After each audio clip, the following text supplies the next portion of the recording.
Hello, and welcome to the video lecture on acidity and basicity as seen in organic chemistry. This is the last part of this series এবং এখানে আমরা যে ফ্যাক্টরটা নিয়ে আলোচনা করব সেটা হচ্ছে solvation, which we have already discussed a little bit in our last video lectures, but this time we will pay more attention to this factor. Solvation একটা important role play করে acidity এবং basicity ক্ষেত্রে. That is because acid-base reactions are essentially equilibrium, acid ionization equilibrium, বেসের প্রোটনেশনের equilibrium এবং সেখানে কোন দিকটা minimised energy হবে এবং therefore ইকুইলিব্রিয়াম কনস্ট্যান্ট একের থেকে বেশি হবে কি কম হবে সেটা অবভিয়াসলি বহু প্যারামিটারসের উপর নির্ভর করে, including temperature, pressure and reaction system, structure of the molecule and also solvents. এখন পিকে যেহেতু ডিফাইন্ড হয় একটা স্পেসিফিক সেট অফ রিয়াকশন কন্ডিশনে, যদি আমরা রিয়াকশন কন্ডিশনকে চেঞ্জ করি তাহলে তার পিকে ভ্যালু চেঞ্জ হয়ে যায়। যেমন ওয়াটারে যদি পিকে ভ্যালু সামথিং সামথিং হয় তো ইট ইজ এক্সপেক্টেড যে সেটা ওয়াটারের থেকে অন্য সলভেন্টে গেলে পিকে ভ্যালুটা চেঞ্জ করবে। খুব ড্রাস্টিক চেঞ্জ দেখা যায় যদি আমরা কোনো রকম সলভেন্ট না রাখি, অর্থাৎ যদি গ্যাস ফেজে যায়। ফর এক্সাম্পল অ্যাসিটিক অ্যাসিড যার pK value in aqueous medium is 4.76, that pK becomes like 130 in gas phase. Therefore, in that scenario, out of like 10 to the power 130 molecules এর মধ্যে একটা molecule dissociate করে. So that is such a big number that we have no idea how big that is. But undoubtedly, the acidity is very, very, very low in gas phase, and it is expected. তার কারণ যখন aqueous সলিউশনে থাকে acetic acid তখন সেখানে H+ এবং acetate ion তৈরি হয়। H+ actually ওয়াটারের সঙ্গে রিয়াকশন করে H3O+ তৈরি করে, ওয়াটার বেস হিসেবে কাজ করে। H3O+ হচ্ছে তার কনজুগেট অ্যাসিড, অ্যাসিটেট হচ্ছে অ্যাসিটিক অ্যাসিডের কনজুগেট বেস। তো both of this species are ionic, H3O+ and acetate, এবং water being a polar protic solvent separates these two ions and solvates these two ions very efficiently by either forming hydrogen bond or ion dipole interaction, cation anion সবইকে এসে solvate করে দিতে পারে। But in gas phase there is nothing যে acetate এবং H+ তাদেরকে solvate করবে, তার কারণ there is no solvent here. As a result তুমি যদি ইকুইলিব্রিয়ামের লেফট হ্যান্ড সাইডে অ্যাসিডটাকে লেখো এবং রাইট হ্যান্ড সাইডে দুটো আয়নকে লেখো, H+ আর অ্যাসিটেটকে লেখো, so the right hand side is so much unstable that the equilibrium constant is very, very, very low, so low that the pK value is like 130. অত দূরেও যেতে হবে না। You remember we talked about using dimethyl sulfoxide as a solvent system where acidity basicity can be measured, যেমন benzoic acid.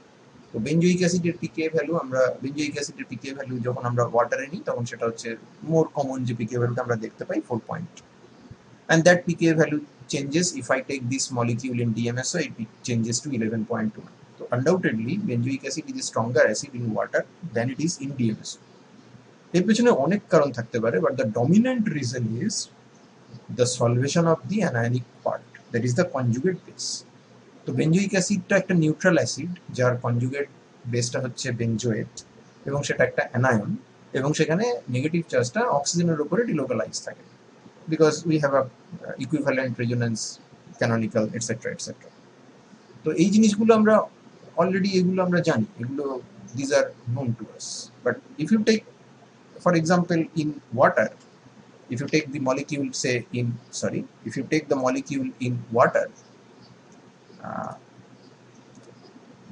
then water can solvate the anion very efficiently, কারণ water হচ্ছে একটা polar protic as well as a protic solvent, অর্থাৎ তার hydrogen bond acceptor এবং hydrogen bond donor দুরকম সাইটই কিন্তু রয়েছে। তো হাইড্রোজেন বন্ড ডোনার সাইটটা দিয়ে সে A- যেখানে এটা এমন একটা অ্যানায়নকে রিপ্রেজেন্ট করে যেখানে অক্সিজেনের উপরে নেগেটিভ চার্জটা ডিলোকালাইজ রয়েছে, তাকে সে সলভেট করে ফেলতে পারে।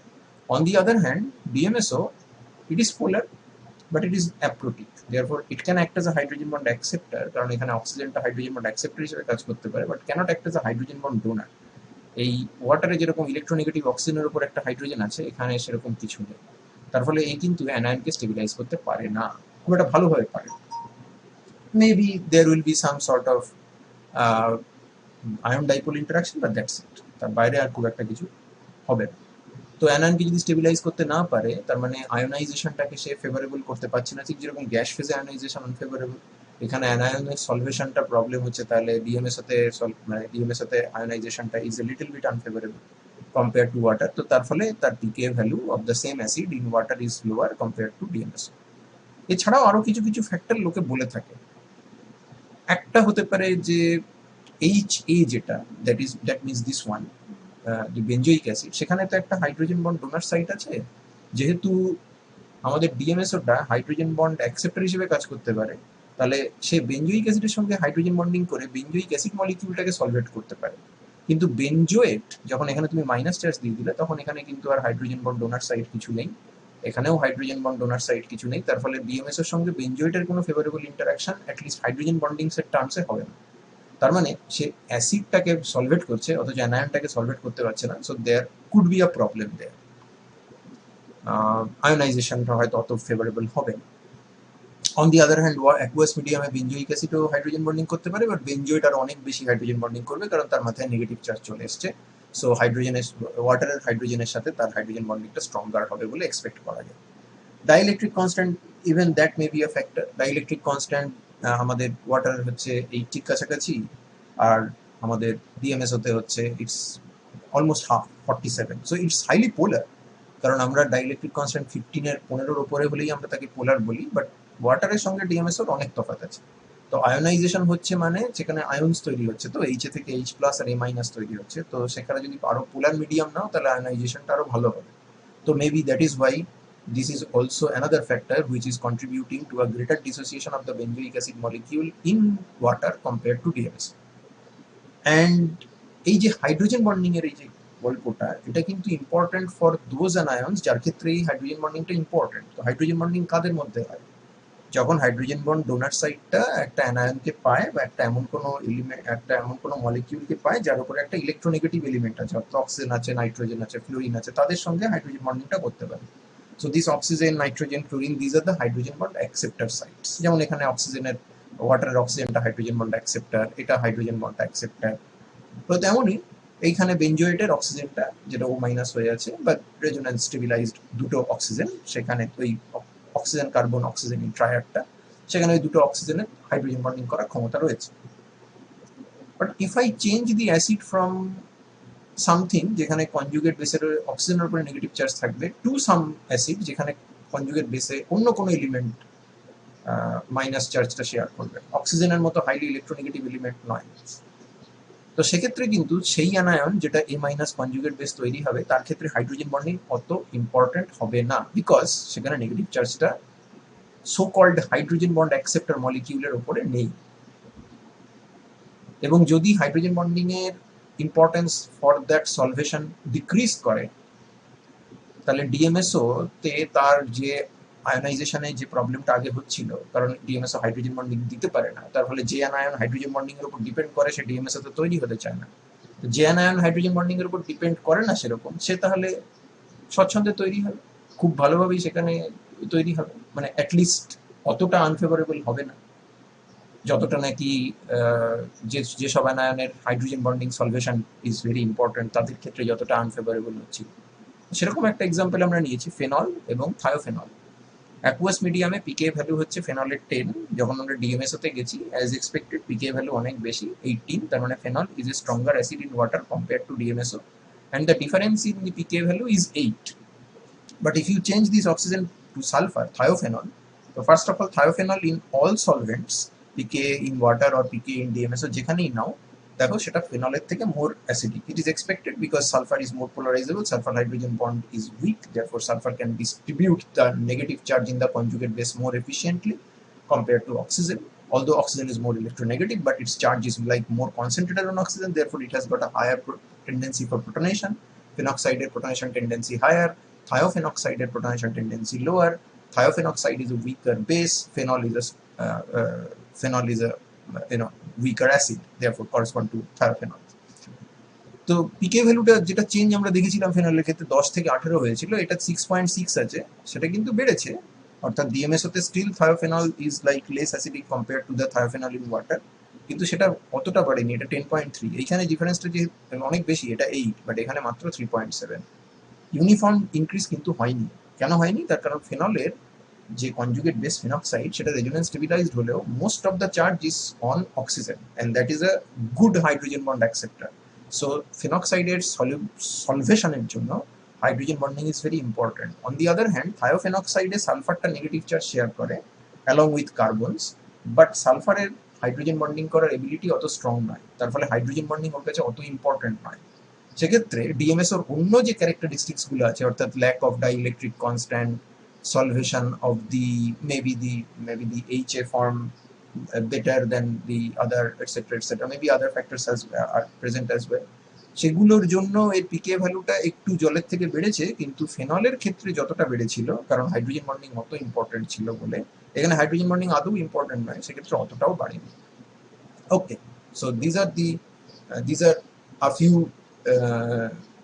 facets of the solvation effect as far as the neutral acids are concerned. আমরা এখানে cationic acids like ET3 NH+ ইত্যাদি এদেরকে নিয়ে আলোচনা করলাম না, এদের ক্ষেত্রে ব্যাপারটা একটু অন্যরকম হয়, but that is beyond the scope of this discussion. We will probably address those things in higher classes. তো এবার চলে এসো আমাদের কাছে একটা আমরা basicity compare করছি with ammonia, primary amine, secondary amine and tertiary amine. All of them are aliphatic amines. এখানে কোনো aromatic amine এর গল্প নেই। aromatic amine হলে তার basicity কমে যাবে রেজোন্যান্স এফেক্টের জন্য, তোমরা জানো। তো এদের করসপন্ডিং কনজুগেট অ্যাসিড গুলো হচ্ছে অ্যামোনিয়াম, তারপরে RNH3+, R2NH2+, and R3NH+। এবার আমরা এই সিরিজে লেফট থেকে রাইটের দিকে যাচ্ছি, তখন আমরা দেখছি এই নাইট্রোজেনের উপরে হাইড্রোজেনের সংখ্যা কমছে, অ্যালকিল গ্রুপের সংখ্যা বাড়ছে। এবার অ্যালকিলদের আমরা সাধারণত প্লাস আই এফেক্ট ইম্পার্ট করে বলে জানি। তার প্লাস আই এফেক্ট মানে যখন নাইট্রোজেনের মাথায় প্লাস চার্জ আছে, তার পাশে এখন একটা অ্যালকিল গ্রুপ বসে আছে, তো অ্যালকিল গ্রুপটা তাকে প্লাস আই এফেক্ট দিয়ে সেই নাইট্রোজেনের প্লাস চার্জটাকে খানিকটা শেয়ার করার চেষ্টা করছে বা নিউট্রালাইজ করার চেষ্টা করছে। তার ফলে ও যদি সিগমা বন্ডের থ্রু দিয়ে ইলেকট্রন দেয়, আর যদি সিগমা বন্ডের থ্রু দিয়ে ইলেকট্রন দেয়, তাহলে নাইট্রোজেনের উপরে প্লাস খানিকটা রিডিউসড হবে এবং সেই ইলেকট্রন ডোনেশনের ফলে আর এর মাথায় খানিকটা ডেল প্লাস চার্জ আসবে, অর্থাৎ বেসিক্যালি নাইট্রোজেনের প্লাস চার্জটা অ্যাজ ইফ আর খানিকটা শেয়ার করলো। So as you go on from left to right increasing the number of the R groups, তাহলে প্লাস আই এফেক্ট তো বাড়তে থাকবে, প্লাস আই এফেক্ট যত বাড়তে থাকবে তার মানে R3NH+, সেখানে ইন্ডাকটিভ এফেক্ট ম্যাক্সিমাম, এটা সবচেয়ে বেশি ডিলোকালাইজ প্লাস চার্জ থাকবে, সবচেয়ে বেশি স্টেবল। আর NH4+ এর সবথেকে খারাপ অবস্থা, এখানে কেউ নেই প্লাস আই এফেক্ট দেখানোর মতো, তাহলে এটা সবচেয়ে কম স্টেবল। সো লাইক R3NH+ এর প্রোটন ছাড়ার টেন্ডেন্সি সবচেয়ে কম, অ্যামোনিয়ামের প্রোটন ছাড়া সবচেয়ে বেশি, therefore R3N হচ্ছে স্ট্রংগেস্ট বেস, অ্যামোনিয়া হচ্ছে উইকেস্ট বেস। তার মানে লেফট টু রাইট, অ্যামোনিয়া থেকে প্রাইমারি, প্রাইমারি থেকে সেকেন্ডারি, সেকেন্ডারি থেকে টার্সিয়ারি অ্যামিনে basicity is suppose to increase. Okay, so this is a simplistic analysis, but let us consider that this reaction is done in aqueous medium. ঠিক আছে, তো ammonia কে aqueous মিডিয়ামে আমরা কোনো একটা অ্যাসিড দিয়ে, ধরো H3O+ দিয়ে প্রোটনেট করছি, তার মানে মিডিয়ামে তো প্রচুর জল আছে। তাহলে what about the conjugate acid যেটা তৈরি হলো, তাদের সলভেশনের গল্পটা কি হবে? If you look at ammonium, then this ammonium has only hydrogens attached to this nitrogen, and all of these hydrogens are potential hydrogen bonding sites for the water, where water acts as a hydrogen bond acceptor and the ammonium acts as a hydrogen bond donor. তো এখান থেকে এইদিকে যত তুমি যাচ্ছ, দেখো খেয়াল করে নাইট্রোজেনের উপরে এই ধরনের হাইড্রোজেন বন্ডিং করতে পারা হাইড্রোজেনের সংখ্যা is ever decreasing, and you are increasing the number of the alkyl groups which cannot participate in hydrogen bonding. Not only that, alkyl groups, just like their plus I effect, they are also known for their hydrophobic interactions. তুমি যদি অ্যালকেনকে জলের মধ্যে ফেলে দাও, you cannot possibly expect যে alkane জলে soluble হবে। Alkyne এরা সাধারণত জলে সলিউবল হয় না, they are hydrophobic in nature. So এটার হাইড্রোফোবিসিটি প্রায় কিছুই নেই। আর এই দিক থেকে এইদিকে লেফট টু রাইট আমরা ক্রমাগত হাইড্রোফোবিক গ্রুপ বাড়াচ্ছি, আর যেটা হাইড্রোজেন বন্ড করতে পারতো জলের সঙ্গে, সেই হাইড্রোজেনের সংখ্যা কমানো হচ্ছে। তার মানে কনজুগেট অ্যাসিডের সলভেশন সব থেকে ভালো হচ্ছে এইখানে, আর সব থেকে খারাপ হচ্ছে এইখানে। তার মানে সলভেশনের দিক থেকে দেখতে গেলে এই বস্তুটা সবচেয়ে বেশি স্টেবল, আর এইটা সব থেকে কম স্টেবল। আর ইন্ডাকটিভ এফেক্টের দিকে দেখতে গেলে এটা সবচেয়ে বেশি স্টেবল, আর এটা সবচেয়ে কম স্টেবল। সো যদি আমরা সলভেশনের কথা বলি, তাহলে অ্যামোনিয়া থেকে R3N তাদের বেসিসিটি কিন্তু ডিক্রিজ করার কথা, কারণ অ্যামোনিয়ার বেসিসিটি সবচেয়ে বেশি হওয়ার কথা, কারণ তার কনজুগেট অ্যাসিড সলভেশনের সবচেয়ে বেশি স্টেবল।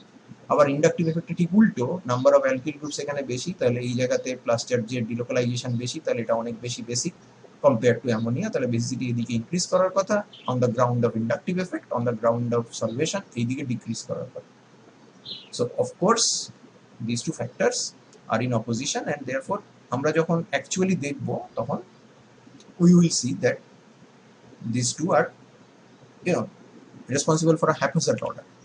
haphazard order কিরকম? যদি আমরা মিথাইল সাবস্টিটিউটেড নিই তাহলে দেখা যাচ্ছে ammonia weakest base followed by the tertiary, that is emi3n trimethylamine, তারপরে হচ্ছে মিথাইলামিন, তারপরে হচ্ছে ডাইমিথাইলামিন, অর্থাৎ সেকেন্ডারিটা সবচেয়ে বেশি, তারপর প্রাইমারি, তারপর টার্সিয়ারি, একেবারে শেষে অ্যামোনিয়া। যদি আমরা ইথাইল নিই তাহলে আবার একটুখানি হয়তো উল্টে যাচ্ছে, এই প্রাইমারিটা এখানে থার্ড জায়গায় ছিল, সে প্রাইমারিটা এখন এখানে সেকেন্ড জায়গায় চলে এসেছে, অ্যামোনিয়ার থেকে বেশি বাট বেসিসিটি টার্সিয়ারিটার আবার প্রাইমারিটার থেকে বেশি, এবং এখানে সবচেয়ে বেশি হচ্ছে সেকেন্ডারিটা, যেখানে সেকেন্ডারিটা এখানে নাকি সবচেয়ে বেশি ছিল, কিন্তু প্রাইমারি আর টার্সিয়ারি নিজেদের মধ্যে এখানে জায়গা বদলেছে। আবার যদি আমরা বিউটাইল নিই তাহলে সেক্ষেত্রে আবার সেই আগের মতো টার্সিয়ারি, অ্যামোনিয়ার পরে টার্সিয়ারি, তারপরে প্রাইমারি, তারপরে সেকেন্ডারি। সো এগুলোর স্পেসিফিক এক্সাম্পল যদি দিয়ে দেয় তাহলে সেক্ষেত্রে ইট ইজ প্রেফারেবল যে তুমি এই অর্ডারটা বেশিরভাগ ক্ষেত্রে দেখতে পাওয়া যায় যে ammonia tertiary secondary, ammonia tertiary primary secondary, ammonia tertiary primary secondary, এই অর্ডারটা লিখো, কিন্তু ডাইইথাইলামিন ট্রাইইথাইলামিনের ক্ষেত্রে কিন্তু অর্ডারটা একটু হলেও অন্যরকম। যেটা কনসিস্টেন্ট সেটা হচ্ছে all the time you are seeing যে প্রত্যেকটা ক্ষেত্রেই অ্যামোনিয়া কিন্তু নিজের বেসিসিটিটা তার মিনিমাম, অ্যালকিল গ্রুপ যত লোড আপ করছো তার বেসিসিটি অ্যামোনিয়ার থেকে বেশি, কখনো সেটা টার্সিয়ারিটা একটু বেশি প্রাইমারি থেকে, কখনো প্রাইমারিটা টার্সিয়ারির থেকে বেশি, এবং কনসিস্টেন্টলি সেকেন্ডারি অ্যামিনটা তার মানে তার একটা ব্যালেন্স আছে, সে হাইড্রোজেন বন্ডিংটাও করতে পারছে, আবার হাইড্রোফোবিক গ্রুপটাও এত কিছু বেশি নয়, আবার প্লাস আই এফেক্টও খানিকটা পাচ্ছে, তার ফলে সে একটা সিরিজের একটা দিকে বসে আছে, অ্যামোনিয়াটা একটা দিকে বসে আছে, কোনো ইন্ডাকটিভ এফেক্ট নেই, সে একদিকে বসে আছে, আর মাঝখানের সিরিজটা হ্যাপাজার্ড, কখনো কখনো চেঞ্জ। এবার এটা কোশ্চেনটা আবার চেঞ্জ করে দিতে পারে, বলতে পারে যে যদি অ্যাপ্রোটিক সলভেন্টে দেওয়া হয় লাইক ক্লোরোবেনজিন, বা যদি গ্যাস ফেজে দেখা হয় তাহলে বেসিসিটি অর্ডার কি হবে এই প্রাইমারি সেকেন্ডারি টার্সিয়ারি অ্যামিনের? সেক্ষেত্রে solvation is not a factor, কেবলমাত্র ইন্ডাকটিভ এফেক্টই ফ্যাক্টর। তাহলে সেক্ষেত্রে তুমি এখানে যখন NH প্লাস করবে, এখানে তিনখানা অ্যালকিল গ্রুপ আছে তাকে প্লাস আই এফেক্ট দেখানোর জন্য, তাহলে তার কনজুগেট অ্যাসিড সবচেয়ে বেশি স্টেবল হবে, এখানে কনজুগেট অ্যাসিড সবচেয়ে কম স্টেবল হবে, তার মানে প্রাইমারিটার বেসিসিটি সবচেয়ে কম, তারপরে followed by secondary, followed by tertiary. এই জায়গাতে আরেকটা কথা বলা দরকার, সেটা হচ্ছে যে আমরা যখন কোয়াটারনারি অ্যামোনিয়াম সল্ট নিই like iodide salt R4N plus I minus, এদেরকে ময়েস্ট সিলভার অক্সাইড অর্থাৎ সিলভার হাইড্রোক্সাইড দিয়ে ট্রিট করলে একটা আয়ন এক্সচেঞ্জ হয়, আয়োডাইড চলে গিয়ে OH মাইনাস চলে আসে, এবং এই যে সলিউশনটা তৈরি হলো এই কোয়াটারনারি অ্যামোনিয়াম হাইড্রোক্সাইড, তার স্ট্রেংথ, তার base strength is almost comparable to that of mineral alkali, অর্থাৎ সোডিয়াম হাইড্রোক্সাইড যতটা স্ট্রং অ্যালকালি, এদের স্ট্রেংথটাও সেরকম। অন্য ক্ষেত্রে অর্থাৎ R3NH প্লাস বা R2NH2 প্লাস, তার সাথে যদি OH মাইনাস থাকে তাহলে কিন্তু অতখানি স্ট্রং অ্যালকালি স্ট্রেংথ তারা দেখায় না। R4N প্লাস যখন আছে তখন OH মাইনাসটা সম্পূর্ণ আয়োনাইজড অবস্থায় আছে, it is not being able to abstract any proton from this R4N plus, তার কারণ সিম্পল, এই নাইট্রোজেনের উপরে কোনো প্রোটন আর নেই, একে যদি প্রোটনেট করো তো এর উপরে আর কোনো, এর উপরে একটা প্রোটন আসতে পারে, কিন্তু R4N plus যদি হয়, অর্থাৎ এখানটা তুমি যদি 3টাকে চেঞ্জ করে 4 করে দাও তাহলে তার উপরে আর কোনো প্রোটন কিছু নেই, কিন্তু একে প্রোটনেট করলে যদি R3NH plus হয় আর তার সাথে যদি OH মাইনাস থাকে তাহলে এই OH মাইনাস কিন্তু ফ্রিও থাকতে পারে, আবার অ্যাট দ্য সেম টাইম একটা পার্ট সেটা কিন্তু এই ইকুইলিব্রিয়ামেও এস্টাবলিশ করতে নিতে পারে, যেখানে R3N এবং ওয়াটার এই ফর্মে থাকবে। তো ওয়াটারের থেকে OH মাইনাস তো অনেক স্ট্রং অ্যাসিড, অনেক স্ট্রং বেস, কারণ ওয়াটারের কনজুগেট অ্যাসিড হচ্ছে H3O প্লাস, তার পিকে হচ্ছে -1.54, হাইড্রোক্সাইডের কনজুগেট অ্যাসিড হচ্ছে ওয়াটার, তার পিকে ভ্যালু হচ্ছে 15, so hydroxide is like 10 to the power 15 times more basic than water, simply because oxygen has a negative charge here. এখানে অক্সিজেনের মাথায় অতটা ইলেকট্রন ডেন্সিটি নেই, এখানে অক্সিজেনের মাথায় অনেক ইলেকট্রন ডেন্সিটি বেশি আছে, so it has got a much higher tendency for protonation. তো এই যদি ফ্রি থাকে তবে না প্রোটনেশনটা হবে, যদি R3NH প্লাস এর প্রোটনটাকে খেয়ে বসে থাকে, H2O ফর্মে থাকে, তাহলে প্রোটনেশন অত হতে চাইবে না। On the other hand R4N plus তার সাথে যদি OH মাইনাস কে রাখো তাহলে এখানে তো কোনো প্রোটনই নেই, তার মানে এটা ফুললি আয়োনাইজ ফর্মে থাকে, এবং এটা হাইড্রোক্সাইডটা টোটালি ফ্রি থাকে, এবং just like sodium hydroxide in aqueous solution, it behaves like that mineral alkali, এবং that is a very strong alkali solution, it's also a very strong alkali solution. Finally, the last part of this discussion, that is this acidity of the alcohols. আমরা অ্যামিনের acidity দেখলাম, এবার অ্যালকোহলের acidity দেখছি। অ্যামিনের অ্যামিনের basicity দেখলাম, তার conjugate acidity দেখছিলাম, so on and so fourth. সেখানে আমরা inductive এফেক্টের কথা বলেছি। তো দেখা যাচ্ছে যে সলিউশন ফেজে আমরা মিথানল, তারপরে আমরা যদি একটা প্রাইমারি অ্যালকোহল নিই, একটা সেকেন্ডারি নিই, একটা টার্সিয়ারি নিই, তো যত আমরা এই কার্বনটাকে বলা হয় carbinol carbon, carbinol, CARBINOL, don't confuse it with carbonyl. Carbonyl is fundamentally different, C double bonded O থাকে। সো এই অ্যালকোহলগুলোর methanol, primary alcohol, secondary alcohol, tertiary alcohol, এদের এই সিরিজটাতে লেফট টু রাইট সলিউশন ফেজে অ্যাসিডিটি ডিক্রিজ করছে। তো সেটা তুমি প্রথম কথা তুমি যেটা বলতে পারো সেটা হচ্ছে যে কনজুগেট বেস যদি O- হয়, এখানে অক্সিজেনের মধ্যে মাইনাস থাকবে, মাইনাস থাকবে, মাইনাস থাকবে। তো এই কার্বনের উপরে যত আমি inductive effect plus I effect OLA group বসাবো, তত এর ইলেকট্রন ডোনেশন বাড়বে, সেই দিকে ইলেকট্রন ডোনেট করবে, এই দিকে ইলেকট্রন ডোনেট করবে, এই দিকে ইলেকট্রন ডোনেট করবে, অর্থাৎ অক্সিজেন অলরেডি নেগেটিভ, তার পাশে তুমি ইলেকট্রন রিলিজিং গ্রুপের সংখ্যা বাড়িয়ে যাচ্ছ। So that cannot be good for the delocalization of the charge. That is very bad news for delocalization, এবং delocalization hampered হবে, delocalization hampered হলে অক্সিজেনের মধ্যে নেগেটিভ চার্জের ডেন্সিটি বেড়ে যাবে and it will have a higher tendency to undergo protonation. তো প্রোটনেশনের tendency বহুগুণ বেড়ে যাবে। So that looks reasonable enough. As we go on increasing the number of the electron releasing alkyl group, the conjugate base becomes increasingly destabilized and its basicity increases, its tendency for protonation increases, and therefore the acids should be like, the acidity should decrease from left to right in this series. Looks okay in solution phase. But if it is a simple inductive effect thing, তাহলে gas ফেজে ওই inductive এফেক্টটা hold করা উচিত, যেটা অ্যামিনের বেসিসিটির ক্ষেত্রে আমরা দেখেছি যে হোল্ড করছে। সলভেশনকে সরিয়ে নিলে টার্সিয়ারি অ্যামিন মোর বেসিক সেকেন্ডারি অ্যামিনের থেকে, সেকেন্ডারি অ্যামিন মোর বেসিক প্রাইমারি অ্যামিনের থেকে। তো তুমি গ্যাস ফেজে যাও, গ্যাস ফেজে দেখা যাচ্ছে order is completely reverse. That means this one is the most acidic, this one তারপর এটা লোয়েস্ট পুয়ারেস্ট অ্যাসিডিটি হচ্ছে মিথানলের জন্য। এখানে একটা জিনিস মনে রাখো, সেটা হচ্ছে যে আমরা কিন্তু এটা বলছি না যে তুমি যখন সলিউশন ফেজ থেকে গ্যাস ফেজে গেছো তখন অ্যালকোহলের অ্যাসিডিটি বেড়ে গেছে। All the time methanol solution ফেজে গ্যাস ফেজের থেকে অনেক বেশি অ্যাসিডিক, প্রাইমারি অ্যালকোহলটাও সলিউশন ফেজে গ্যাস ফেজের থেকে অনেক বেশি acidic, so on and so fourth. যেটা আমরা বলতে চাইছি সেটা হচ্ছে অ্যাসিডিটি অর্ডারটা ঘুরে গেছে। সেটা হচ্ছে টার্সিয়ারি অ্যালকোহল সলিউশন ফেজে লিস্ট অ্যাসিডিক ছিল, মিথানল মোস্ট অ্যাসিডিক ছিল। এখন মিথানল লিস্ট অ্যাসিডিক হয়ে গেছে আর টার্সিয়ারি বিউটানল মোর অ্যাসিডিক হয়ে গেছে। তো এটাকে কিভাবে এক্সপ্লেন করবো? বিকজ ইন্ডাকটিভ এফেক্ট দিয়ে এক্সপ্লেন করলে হবে না।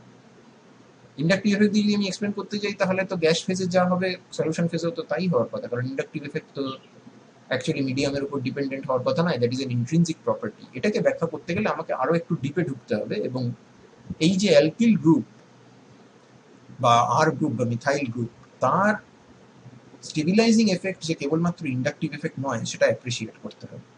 অ্যালকিল গ্রুপের আরেকটা যে ফ্যাক্টর থাকে যেটার ফলে সে তার পাশে থাকা কোনো একটা চার্জ স্পিসিসকে স্টেবিলাইজ করতে পারে, দ্যাট ইজ দ্য পোলারাইজেবিলিটি। এটা আমরা যখন সেম ওয়ানে পড়েছিলাম ডাইপোল মোমেন্ট, তখন আমরা পোলারাইজেবিলিটির কনসেপ্ট দিয়েছি। পোলারাইজেবিলিটি হচ্ছে এমন জিনিস, সেটা হচ্ছে পাশে তুমি একটা চার্জ নিয়ে আসো, কোনো একটা ইলেকট্রন ক্লাউড আছে associated with certain part of a molecule, ওই প্লাস বা মাইনাস চার্জ যেটাই নিয়ে আসো, ও সেটাকে সেন্স করে নিজের যে গ্রাউন্ড স্টেট ইলেকট্রনিক ডিস্ট্রিবিউশন সেটাকে চেঞ্জ করে নেয়। এমনভাবে চেঞ্জ করে যাতে যদি পাশে প্লাস চার্জ আসে তাহলে ওই দিকে খানিকটা ইলেকট্রন ডেন্সিটি ঠেলে দেয়, যার ফলে সেখানে ডেল মাইনাস চার্জ তৈরি হয়, প্লাস চার্জের সাথে পজিটিভ একটা অ্যাট্রাকশনে আসতে পারে, স্টেবিলাইজিং ফোর্স কাজ করে। যদি পাশে নেগেটিভ চার্জ নিয়ে আসো তাহলে ইলেকট্রন ডেন্সিটিকে নেগেটিভ চার্জের থেকে দূরে সরিয়ে নেয়, অর্থাৎ নেগেটিভ চার্জের পাশে একটা ডেল প্লাস এর সিচুয়েশন তৈরি করে, যেটা আবার নাকি ইলেকট্রোস্ট্যাটিক অ্যাট্রাকশনে পার্টিসিপেট করতে পারে।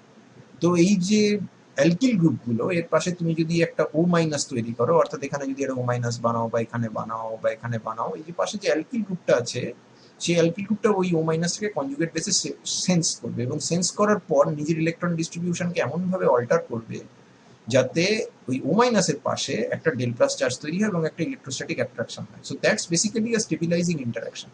So notice carefully what is happening here. This methyl is actually acting as a plus I effect, so that is contributing to increase the electron density on oxygen, but at the same time এই মিথাইলের সঙ্গে যে electron density associated আছে সেই electron ডেন্সিটির পোলারাইজেবিলিটির জন্য এই O মাইনাসটা খানিকটা stability পাচ্ছে। তার মানে দুটো অপোজিং ফোর্স কাজ করছে, ইন্ডাকটিভ এফেক্টও বাড়ছে, plus I effect electron releasing, আবার পোলারাইজেবিলিটিও বাড়ছে। তার কারণ যদি এখানে হাইড্রোজেন থাকে তাহলে সেখানকার যে ইলেকট্রন ডেন্সিটি সেটা অনেক কম্প্যাক্ট, সেটা অনেক ছোট জায়গার মধ্যে আটকে থাকে এবং তার পোলারাইজেবিলিটি কম। তার পাশে যদি মাইনাস চার্জ প্লাস চার্জ কিছু নিয়ে আসো, তার ডিস্টরশন অত ভালো হয় না। যত ফ্লাফি ইলেকট্রন ডেন্সিটি হবে, যতটা জায়গা জুড়ে থাকবে, তার পোলারাইজেবিলিটি তত বেশি হয়। তো মিথাইলকে যদি রাখো হাইড্রোজেনের জায়গায়, তো এখানে ইলেকট্রন ডেন্সিটিটা অনেক ফ্লাফি হয়ে গেল এবং সেক্ষেত্রে এই ও মাইনাসের রেসপন্সে তার ডিস্টরশন অনেক বেটার হবে এবং ডিস্টরশন হলেই ও মাইনাসের পাশে ডেল প্লাস চার্জ তৈরি হবে এবং সেটা স্টেবিলাইজিং ফোর্স হিসেবে কাজ করবে। If that way to happen, তাহলে যতগুলো অ্যালকিল গ্রুপ যত বাড়াবো পোলারাইজেবিলিটি তত বাড়বে, তো ইন্ডাকটিভ এফেক্টও তত বাড়ছে। কিন্তু ক্লিয়ারলি গ্যাস ফেজে আমরা বুঝতে পারছি যে প্লাস আই এফেক্ট থাকলেও তোমার এই পোলারাইজেবিলিটি জিতে যাচ্ছে। কারণ পোলারাইজেবিলিটি যদি জিতে না যেত, তাহলে এর কনজুগেট বেস সবচেয়ে স্টেবল হতো না। ইন্ডাকটিভ এফেক্টের থেকে দেখতে গেলে এর কনজুগেট বেস সবচেয়ে কম স্টেবল হতো, কিন্তু অ্যাকচুয়ালি দেখা যাচ্ছে যে এর কনজুগেট বেস সবচেয়ে বেশি স্টেবল, বিকজ অ্যাসিডিটি এই অ্যালকোহলটা সবচেয়ে বেশি। এখানে কোনো রকম পোলারাইজেশন বা ইত্যাদি তেমন কিছু নেই, এখানে ম্যাক্সিমাম পোলারাইজেশন আছে ও মাইনাস পাশে থাকলে। তাহলে ইন্ডাকটিভ এফেক্ট বাড়লেও পোলারাইজেশনের জন্য আমরা বলতে পারি যে টার্সিয়ারি অ্যালকোহলের conjugate base is getting stabilized to the greatest extent, and therefore in gas phase, যেখানে কোনো সলভেন্টের এফেক্ট নেই, সেখানে এই পোলারাইজেশন কাম ইন্ডাকটিভ এফেক্টের যে কম্পিটিশন, তার ক্লিয়ার কাট উইনার হচ্ছে the conjugate base from the tertiary alcohol, যেখানে ইন্ডাকটিভ এফেক্ট বেশি থাকলেও পোলারাইজেশন এতটাই বেশি যে সে এই ও মাইনাসটাকে ভালোভাবে স্টেবিলাইজ করে দিচ্ছে। এবং টার্সিয়ারি বিউটানল আর এনি টার্সিয়ারি অ্যালকোহল তার করেসপন্ডিং সেকেন্ডারি অ্যালকোহলের থেকে মোর অ্যাসিডিক, সেকেন্ডারিটা প্রাইমারি থেকে more acidic, which is more acidic than methanol. কারণ এখানে as we move from left to right, the number of the polarizable groups increases, although the inductive effect also decreases. কিন্তু inductive effect এখানে একটা তাহলে minor factor, আমাকে এটা মেনে নিতে হবে based upon my observation of the acidity in the gas phase. So the next big question is, what happens in solution phase? Solution phase এ কি polarizability কাজ করে না, inductive effect জিতে যাচ্ছে?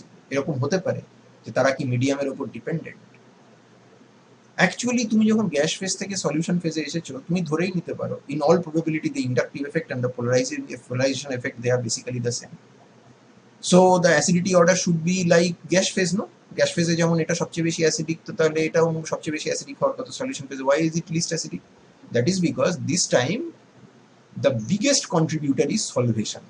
গ্যাস ফেজে কোনো সলভেন্ট নেই, সেখানে সলভেশন ইজ টোটালি অ্যাবসেন্ট। সেখানে পোলারাইজেশন, ইন্ডাকটিভ এফেক্ট এদের মধ্যেই কম্পিটিশনটা হয়। But when you have moved to solution phase, and particularly in a solvent which is like a polar solvent and a protic solvent can form hydrogen bond with the conjugate base, যেখানে অক্সিজেনের মাথায় negative charge থাকবে, hydrogen bonding is so much important, যেটা আমরা একটু আগে বললাম। In those cases, the solvation is a clear cut factor which contributes to determine the acidity of the alcohol. তখন আমাকে দেখতে হবে যে কোন কনজুগেট বেসটা বেশি সলভেটেড হচ্ছে। যে কনজুগেট বেস বা অ্যানায়নটা বেশি সলভেটেড হবে, হাইড্রোজেন বন্ডিং করে হোক, যেভাবে হোক, তার প্রোটন খাওয়ার টেন্ডেন্সি তত কম হবে এবং তার করেসপন্ডিং অ্যাসিডটা তত বেশি স্ট্রঙ্গার হবে, অর্থাৎ সেই অ্যাসিডের আয়োনাইজেশনটা তত বেশি ফেভারেবল হবে।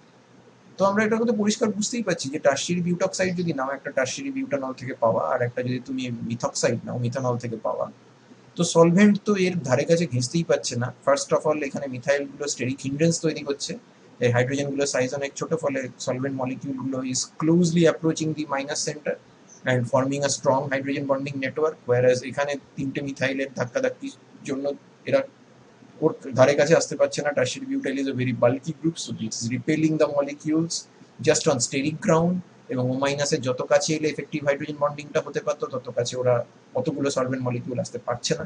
তার ফলে এখানটায় সলভেশন কম আছে, এখানে সলভেশন বেশি আছে। দেখো এটা অনেক বেশি কনডেন্সড একটা স্ট্রাকচার, এখানে অনেক ছাড়া লুজলি সলভেটেড স্ট্রাকচার। এখানে যত কাছে এসছে তত এর সলভেশন তত বেটার হবে, তত এটা স্টেবিলাইজ করবে, তত এর প্রোটন খাওয়ার টেন্ডেন্সি কমবে, তত এর কনজুগেট অ্যাসিড অর্থাৎ মিথানল স্ট্রঙ্গার অ্যাসিড হবে। এটা গেল একটা পয়েন্ট, যে স্টেরিক হিন্ড্রেন্সের জন্য আসতে পারছে না। সেকেন্ডলি, এখানে সব হাইড্রোজেন আছে, কিন্তু তুমি হাইড্রোফোবিক মিথাইল গ্রুপ দিয়েছো। আমরা একটু আগেই বলেছি যে হাইড্রোফোবিক গ্রুপ যদি তুমি দাও, তাহলে তার সলভেশনে পোলার প্রোটিক সলভেন্টে, ওয়াটারের মতো সলভেন্টে তো প্রবলেম হবে, যার যে নাকি নিজে হাইড্রোফিলিক মলিকিউলস থেকে পছন্দ করে। তাহলে এই দুটো কারণের জন্য আমাদের গ্যাস ফেজের থেকে সলিউশন ফেজে অ্যালকোহলের অ্যাসিডিটি অর্ডার কিন্তু কমপ্লিটলি উল্টে যাবে।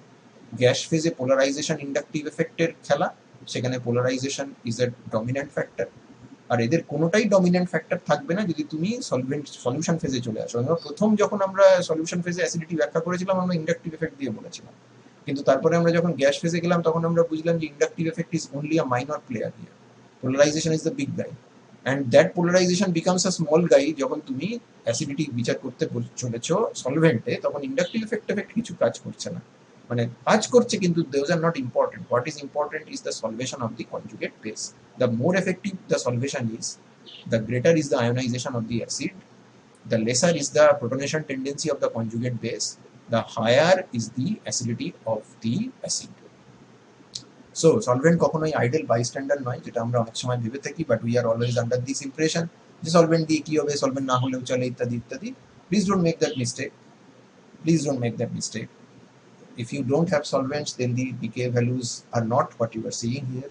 Even if you change from water to DMSO, the pKa value will change. Therefore তুমি যদি অর্গানিক সলভেন্টের মধ্যে রিয়াকশন করো তাহলে সেখানে তোমার ওয়াটারের pKa ভ্যালু দিয়ে কাজ করলে খুব একটা লাভ কিন্তু হবে না।